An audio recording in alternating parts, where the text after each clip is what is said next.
Translation. The second. Allah is not pleased that anyone should be made a sharer in worship along with him.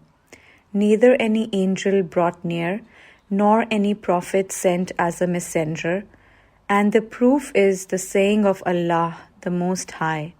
Surah Al-Jinn, chapter 72, verse 18.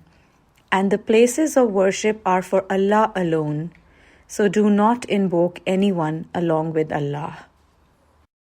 The second matter, which it is obligatory upon us to know, is that Allah, the one free of all imperfections, and the Most High, is not pleased that anyone should be given a share of worship besides Him. Rather, He alone is the one deserving and having the right to all worship. And the proof is the saying of Allah, the Most High, mentioned by the author, may Allah have mercy upon him, Surah Al-Jinn, chapter 72, verse 18. وَأَنَّ الْمَسَاجِدَ لِلَّهِ فَلَا تَدْعُوا مَعَ اللَّهِ أَحَدًا. And the places of worship are for Allah alone, so do not invoke anyone along with Allah. Allah, the Most High, forbade that a person should invoke anyone along with Allah, and Allah does not forbid anything except that it is something which He, the Most Perfect and Most High, is not pleased with. Allah, the Mighty and Majestic, says, Surah Az-Zumr, chapter 39, verse 7.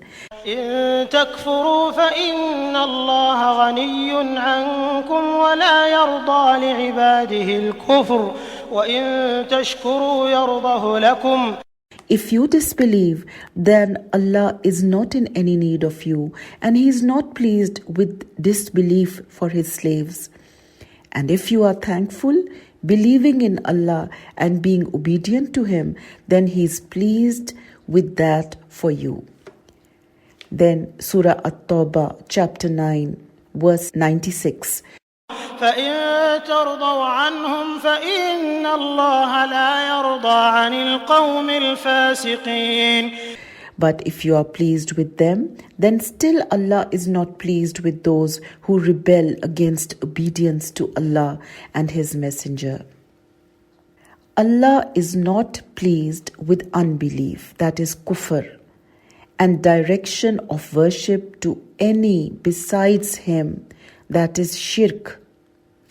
Rather, He sent the messengers and sent down the revealed books for war to be waged upon kufr and shirk, and so that they should be annihilated.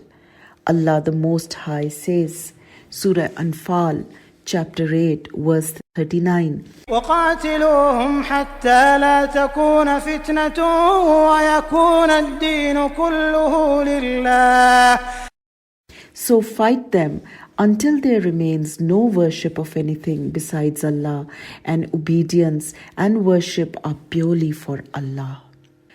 Since Allah is not pleased with kufr and shirk, it is obligatory that the believer is also not pleased with them.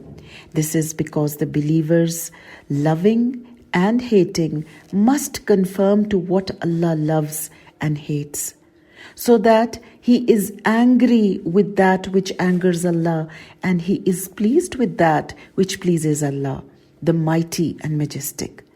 So, since Allah is not pleased with kufr and shirk, then it is not fitting that the Muslim should be pleased with them.